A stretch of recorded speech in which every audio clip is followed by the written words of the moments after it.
why don't we start with the film business? You've got a clicker. Since the panel is called China Screens, it seemed like one good thing to do would give people a chance to see what's on Chinese screens at the moment. So maybe if we can get the first clip up, which is from the biggest grossing movie in Chinese history called 让子弹飞, which means let the bullets fly. Will that play? Should we call it Let Bullet Flies? Yeah, and do you want to introduce it first? Or you can talk over it. Why don't you talk over it? It's not my movie, but it's the biggest grossing movie historically. So it's over 650 million Chinese dollar now, which is about 100 million US. Well, while they're sorting that out, why don't you talk a little bit about the film business in China and introduce yourself? So first, I'm with a company called Bonner Film Group. Just 3 sentences. We were the first mover into the theatrical distribution space in the early 20s, where everybody saw it as a dead business. And then we developed into and explain why that is. Why did people think that was a dead business in China? Well, a short story. I was actually providing movies to this company in those days. And in those days, I remember, the DVD actually were released 7 days ahead of the theatrical release in China. So there's nobody going to cinema to watch any movies. And at a time with a big population like that, the total box office of China was less than that of Hong Kong, which consists of only 6 million populations. So despite that, you had the insight that there might be the possibility to do something different. So tell us what you did. It was my partner, founding partner, where he started the business. And actually, the situation was he had nothing to do at the time. So he started it, and we got the first license. And we were lucky we catch up with the opening up of the entire business, which started in 2002, 2003. So we had the 001 distribution license at the time. And I'm going to show you with a few, I've put together a few PowerPoint to show you the space, which is not a new media, which is actually a business which is more than 100 years old. But it's something pretty exciting happening in China now. So can I have that? Oh, this is First, we're getting the movie.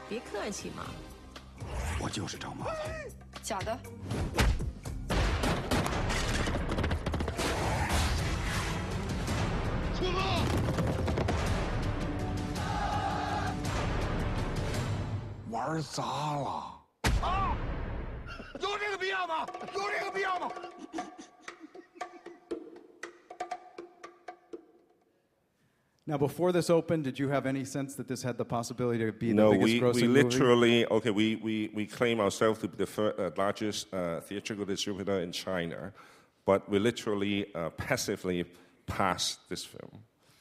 And big mistake. What do you think it is about 让子弹飞? So 让子弹飞means let the bullets fly. Yes. It comes from a scene at the beginning of the movie where the hero shoots at some horses and demonstrates his marksmanship. What is it about this film, do you think, that's caught the imagination of the Chinese people? I think first, the performance, the director. The director is really talented. We distributed his last film, but unfortunately, that was the biggest flop for our company in history. So that's why we kind of not taking a positive action to distribute this film. I think the one thing about this film is actually it's dialogue. It's dialogue. If you know Chinese, is unusual, and actually it's very controversial as well in terms of a past censorship standard, and that such powerful and polished and although it looks like it's a costume film, actually the dialogue is very contemporary. And I think that's something new and a bit of a surprise to the audience. So it became an event movie day one when it went out in the cinema. And I think it's important, it not only was a surprise, I think, frankly, to the audience, it was a little bit of a surprise to the government as well. In fact, they've now tried to reduce the number of showings of this. It was a very popular movie, but balancing it off with another movie that's based on a television show that we'll see in a moment. But generally, in your mind, how is the government thinking about balancing sort of political content of movies? Is that a major impact in your own thinking about which movies to support? Well, I can't really speak on behalf of the Chinese government. But my general feeling, my personal feeling is it's gradually opening up over time. And I think to the government, it actually more important is not what they think, is how the society in general react to the film. I think they are all kind of putting on the wait and see and then gradually open and test the water themselves. So I think this is when the film came out, day one actually it was quite controversial. But I think given the time that it's been, the reaction is generally positive. So I think, they're taking an open mind towards that.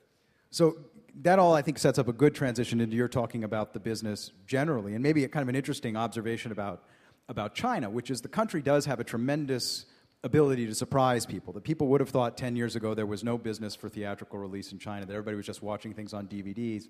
Movies like this, if you go to the theater near my house in Beijing, even today, you still sometimes will have to wait 2 days before you can get tickets to see the movie. There is a desire to go to theaters and to see live films. Oh, yes. As a reference, actually, Avatar gross in China about 200 million US box office. This one already passed 50% of that.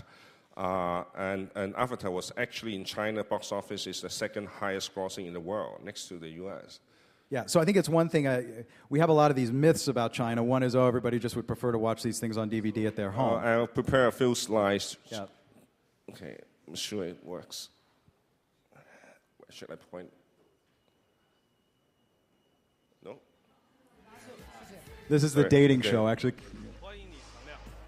Well, why don't we go ahead and keep watching this? So this is the most popular television show in China. Lifen, do you want to talk a little bit about this for a second while it's on? This is called Fei Chang Wu Rao, which in Chinese means like, if you're not serious, don't waste my time. It's kind of a dating show. Yeah, so there are 24 of these girls, and then one poor guy comes out, and they've got these lights they turn on and off. I think there's similar dating shows elsewhere. But it really has also become very popular in China. Do you have any thoughts about the show?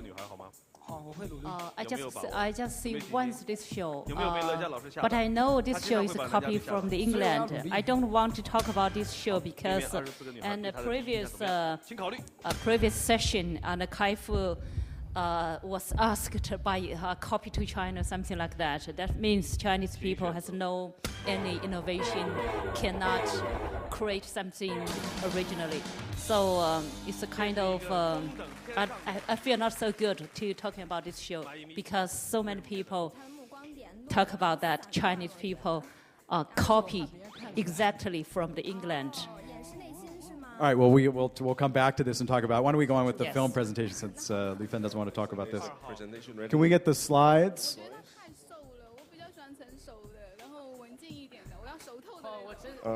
Should I click this to make it work?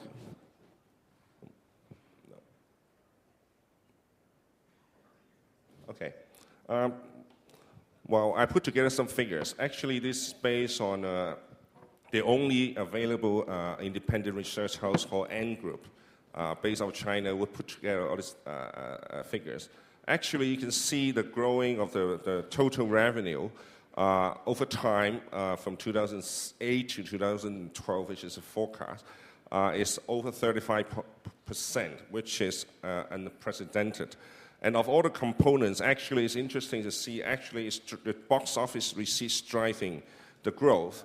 Well, as a reference, the total box office in China last year, 2010, has just passed the 1.4 billion US mark, which is actually 60% over the same number in 2009, and this is not the first year. I think I remember the year from 2005 to 2006 to also 60-something%. So this kind of growth rate is unprecedented anywhere else in the rest of the world and even in the history of films. And there are a number of factors driving it. Actually, while we're talking about it, the change in the consumption power and consuming pattern, there's an emergent middle class. As you know, China has already become the largest automobile market in the world. So if you have bought a car, what you're going to do, you go somewhere, and then shopping malls new also in China. In many other contemporary major cities, we see shopping malls coming out, so you have a car, go out with your girlfriend or boyfriend for dinner, watch a movie, shopping. So this is becoming a trendy behavior in China. And also, a significant number, driver in the growth is the number of screens growing by over 10% per year. And the going rate right now is, on a daily basis, there will be about 3 new screens added every day. So on a yearly basis, it's over 1,000 screens. And how long do you think that can go on before you start reaching capacity? If you look at the numbers, well, right now there are about 6,500 screens, effective screens in China, but there are over 39,000 in US. So it's only about 20%. And if you compare to the base of the population, it's very, very minute. I think you have that on another slide, yes, right? The next one. So, well, on the left-hand side, okay, you don't need to look at the actual absolute numbers, but you can see the green line, which is the growth of the box office against the GDP growth, which is already about, on average, 10% in China annually. And there's a comparison in the middle where you compare all the number of screens as compared to the other major or developing film market, US, Korea, and China. And actually, the number is very minute. It's less than 10% by all indexes. And we did a roadshow last month. And there's a story that we always want to tell the investors. Right now, the admission per capita in China is only 0.3, whereas in the US it's 3.9.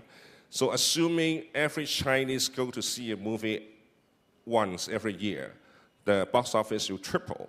And the end result of that total box office will put China being the second largest film market in the world, next to the US. So this touches immediately on a very important question, which is how do you see the film-going habits of Chinese film-goers changing over time? And what kinds of things do they want to see in theaters? Is it any different from other places in the world?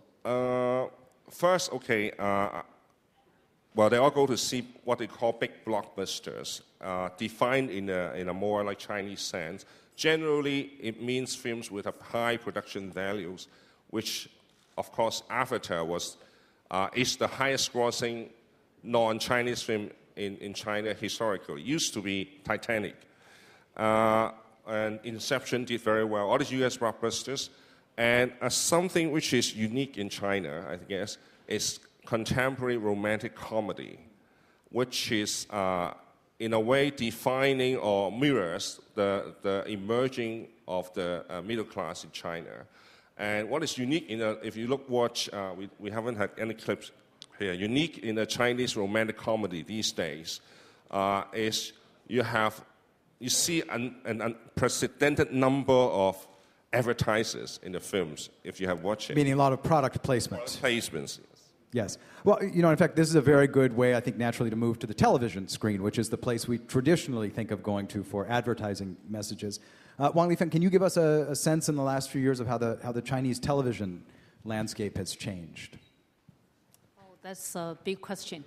So my mind is still in the dating show. So the landscape, Chinese TV landscape, I think one thing is dating. Another thing is entertaining, and another kind of entertaining, that's dancing and singing, just like a Supergirl. I'm so sorry, Supergirl is also a copy from England.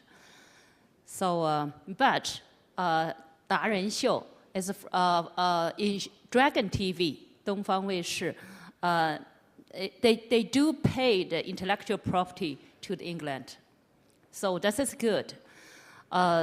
So Supergirl is the Chinese version sort of Pop American Idol. Right, American right. Idol. They didn't pay. Right. With the phenomenon also that you can vote by text message, right? Right. Yes. So if you open the TV, you can see most popular things is the dating show. You have seen the dating show is the number one rating show. The one we were so just that's looking very at popular in China. And there's a different format dating show like this, based in the different satellite TV. So this is one thing. Another thing is entertaining, singing, and dancing. And the other thing is soap operas. soap opera. This is a kind of from history, very far away history. It's not a contemporary thing. So this is three things. That's the general TV landscape in China. Now, the company you now have is focused on teenagers and people who are just entering the workforce from 18 until about 30 years old. How are the television habits of that group, that generation, different from the television habits of older generations in China? Actually, most of Chinese, young Chinese people, they don't like to watch TV, especially traditional TV. Even if it's this dating show, they like it, and they see it from the internet. So that's why I resigned from CCTV in the year 2009, and then I create my website, yumiwei.com, and I served young Chinese people's need, finding a job, developing career, and need life wisdom, something like that. So this is a very important characteristic of the Chinese youth market that people maybe don't know, which is most of the video that's consumed by younger people by the website. is consumed over the web. And so there are a lot of video sites where you watch the television show complete with advertising right on the web instead of using the television. So television's basically been disintermediated by a lot of younger Chinese. Right, yeah.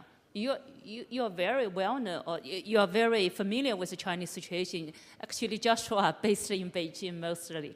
Yeah. And also I'm watching the dating shows, because I've got to keep up to speed. So the kinds of products you're introducing to serve that 18 to 30-year-old, what kinds of products and programs do you offer them? Just as I said, it's finding a job is very tough for the young people now. There's 5 million young college students cannot find a job. That's a serious problem. So I created my website and to help them to find a job and to teach them how to find a job, and even to teach them how to write a schedule, schedule and resume. And they need a lot of successful people to give them the life wisdom and to teach them how to develop a career, how to get a good relationship with their boss and the colleague, something like that. Because China has a rapid change, and young people, mostly they don't find a life destination. That's normal. Young people cannot find the right destination for the life, but they cannot find a job. That's a big problem. So the quality of the kinds of programs you're working on, the kinds of films that are coming out, I find has advanced very rapidly. I've lived in China for 9 years now. The speed at which the underlying quality of these things has improved, the quality of the photography, the quality of the storytelling. But it gets back to this question I think people often ask about China and that Li Kai-fu was also trying to address. When do you think you'll begin to see really, truly innovative products, whether they're film products or television products emerging from the market? Are there examples today that you think are, this is something only could happen in China and really tells you a lot about the Chinese market? So I can tell that. So I feel not so good because so many things Chinese people copy to China, copy from United States. When I started in the year 2004, I saw The Apprentice, which is very popular in the United States. And firstly, I said to myself, oh my God, Donald Trump's invented such popular show, and they teach people how to do business. And then immediately I like to bring back to China. And when I come to back to China, and I think I have to do a lot of R&D and to find a mainstream value for the young Chinese people. It's not like money-driven everything from the apprentice. So once I got the mainstream value, so inspiration, something like that. So I can do my R&D. That is very popular later in China from CCTV named Win China. So these things I feel a little bit proud of that. I didn't copy from the United States to China, and I did R&D. So that's the Win in China. So I think this is the reason I am here. Okay. Yeah, that's true. I think in the filmmaking space, it's slightly different because Chinese language film has been there for many years, and a part of it is Hong Kong films, which has been actually having quite a big impact in the world cinema in certain areas. For example, we could have martial art films, action films, gangster films, which, for example, a good example is a Hong Kong film called Infernal Affairs was actually remade into a Hollywood blockbuster and Oscar winner called The Departed. Of course, we've seen it over the past few years, process where China trying to absorb all the talents and turn out its own unique products. And personally, I would think the growth of the market, it really depends on the growth of the market, where I think when China becomes actually the number 2 market in the world, you can imagine the number 1 being the US, number 2 being China. I would personally want to see, and I'm confident there will be some kind of a new movies made, not just for the US or for China, but by US and by China, which influence the world. It's a very, one of the things, I'm not in your business, but I obviously consume the products of your business. It seems like it's very director-driven right now. You got, and always has been. You've got these very strong, so-called Di Wu Dai, Di Liu Dai, the 5th generation, the 6th generation of directors are very much central to the process of movie making. Will that continue to be the case? Will it be? Shouldn't it be true all the time? It should be true all the time. Director-driven, in my opinion. All right. And I think we have time to maybe take one question from the floor. Is there anybody who's got a burning issue they'd like to raise? No? Nothing? All right, so I'll maybe ask one question just to conclude to both of you, which is, I think one of the things is the rest of the world looks at China is trying to understand this generation that's just coming up, the kids born in the 80s and the 90s, who are very young, have different habits, as we say, they watch video on the internet. What are some things in your business that you find are different about this new and emerging generation? Well, for me, actually, this is a very tough question. We are always trying to, we have special terms that designate this kind of generation. We call it post-80s, 80后90, post-90s. We are actually, for our filmmaking, this is the toughest part because they used to use a lot of they appear a lot in the internet space and the gaming space. And now with the emerging of the Chinese film making, we're always scratch our head and say, what do these young people want to see in the cinema? So we are always trying to understand them. So it's a very good question. About and any insights so far about what they want to see? You're still learning. We are learning ourselves. 80后, 90后 有什么特点？ 80后 that means post 80. I think 80后is more hopeful than the traditional generation. So they're more optimistic. More optimistic and more individual, more creative, and they don't want to obey anything, even the government, even the authority. If you go to the micro blog, and you can find if somebody speak good things on the microblogging this is the Chinese equivalent of Twitter because Twitter is blocked in China. Okay. So okay, so Chinese Twitter. Okay, that's more easy to understand. So if someone on the Twitter, Chinese Twitter, to say some good things about government, about the party, and the comments will be very negative. So this is a kind of very special mood on the Chinese Twitter. So I think Chinese young people, 80后, 90后, is more hopeful. Both hopeful and desirous and of creative. change. Yeah. And I hope next year or a few years later, we cannot be questioned by the copy to China, something like that. So be more innovative. Okay, Well, super. thank you. Well, thank you both very much. Thank you. Thank you to this. Thank you.